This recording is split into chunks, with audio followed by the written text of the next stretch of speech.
Árbol de decisión es una herramienta para la resolución de toma de decisiones secuenciales de manera expandida a lo largo del tiempo, vinculando en cada uno de los puntos flujos de fondos, es decir, corriente de ingresos y gastos y probabilidades de ocurrencia de los mismos.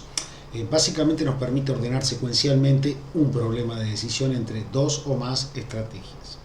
En el caso de los árboles de decisión hay una representación gráfica de dos tipos de acontecimientos. Hay decisiones que son tomadas por los individuos y hay decisiones que no son tomadas por los individuos, sino que son inducidas por los estados de la naturaleza. Básicamente las primeras son denotadas con un cuadrado y las segundas son denotadas con un círculo, que son los estados de la naturaleza, los estados contextuales que te obligan o te derivan a uno u otro curso de acción. Por ejemplo, y aprovechando o anticipándome al sencillo ejemplo que vamos a utilizar en esta clase, si existe sequía, entonces la producción va a ser A, y si no existe sequía, entonces la producción va a ser B, o sea, va a tener otro tipo de resultado. Pero eso es independiente de las decisiones que pueda tomar el agente, puesto que este último debe aceptar ese estado de la naturaleza. Pero lo que sí el árbol de decisión permite es pivotear, gerenciar determinados puntos, y te permite introducir el valor asociado y la probabilidad de ocurrencia, el qué pasa si tomo un camino o tomo otro. Entonces, aquí tienen un ejemplo en abstracto de un árbol de decisión. Fíjense que tenemos dos puntos, el 1 y el 2. En el punto 1 nosotros debemos decidir entre dos estrategias. Expandimos de manera pequeña o hacemos una gran inversión y llevamos adelante una gran expansión de nuestra unidad de negocio.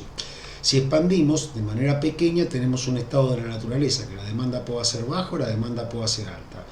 Si la demanda es alta, tenemos otro nodo de decisión. Podemos decidir no expandir o volver a expandir. Aquí, obsérvese que si expandimos dos veces, terminamos obteniendo el mismo resultado que una expansión grande. Lo que ocurre que es de manera secuencial. La otra decisión directa es expansión grande. Y nuevamente estamos expuestos a estado de la naturaleza, demanda baja o demanda alta. En otras palabras, este problema de resolución, si nosotros no lo planteamos con árbol de decisión, la verdad es que es bastante complicado poder decidirlo. Y esta es la herramienta que complementa el análisis estratégico. Esto no es ni más ni menos que la expresión expandida de una estrategia. Lo que ocurre es que a esta cadena de medios afines lo que nosotros le planteamos fueron flujos de fondos y probabilidades de ocurrencia. Mecánicamente, un árbol de decisión, ¿cómo funciona? De la siguiente manera. El árbol de decisión tiene como fin u objetivo final maximizar el valor esperado. Es decir, nos va a decir o nos va a indicar que la estrategia a ser seleccionada es aquella que tenga un mayor valor esperado. Por ende, ese va a ser el objetivo al cual nos va a llevar el árbol de decisión. Para eso se vale de un proceso conocido como recursivo. Comienza resolviendo, o mejor dicho, la primera fase en un árbol de decisión es plantearlo de manera extensiva. La segunda etapa es vincular los flujos de fondos a cada estado de la naturaleza, a cada rama. La tercera etapa es incorporar las probabilidades de ocurrencia.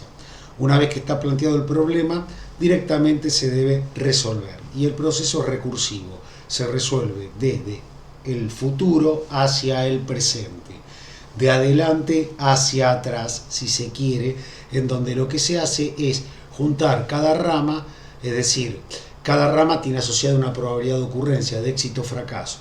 Por lo tanto, en cada punto se obtiene un valor esperado producto del flujo de fondos ponderado por el éxito o fracaso para cada una de las ramas, aplicando las probabilidades binomiales, puesto que el árbol es un planteo discreto. Éxito o fracaso, el éxito por el flujo de fondo en ascenso, más el fracaso, 1 menos Q, por el flujo de fondos en descenso en la rama inferior.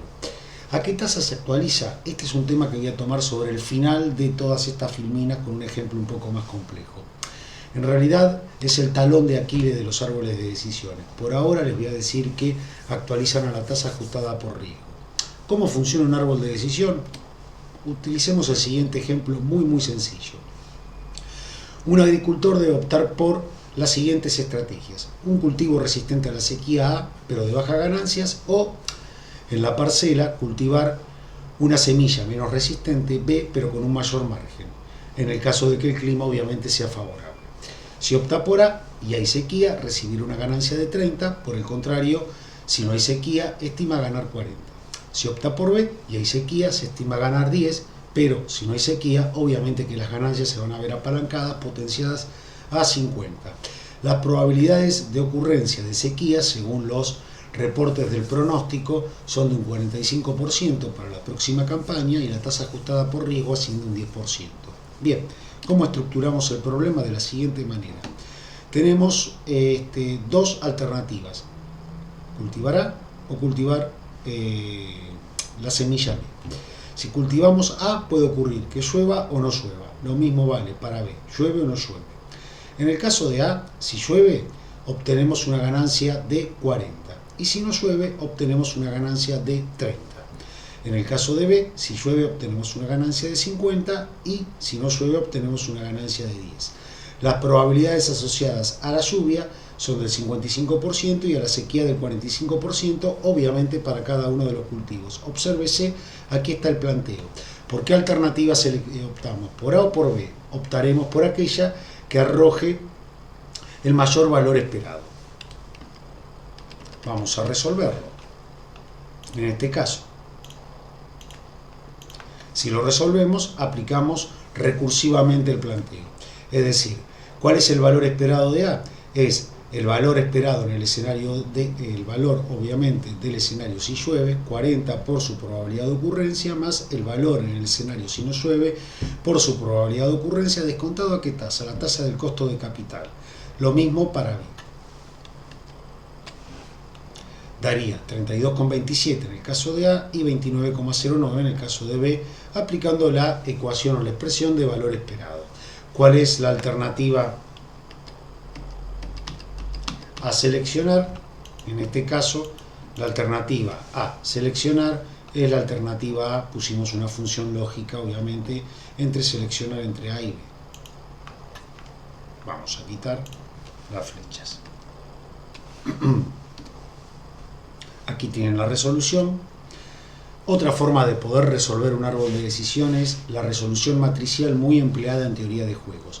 Nosotros utilizamos la forma extensiva en lo que son decisiones, teoría de decisión y finanzas. Pero en teoría de juegos se utiliza mucho la resolución matricial.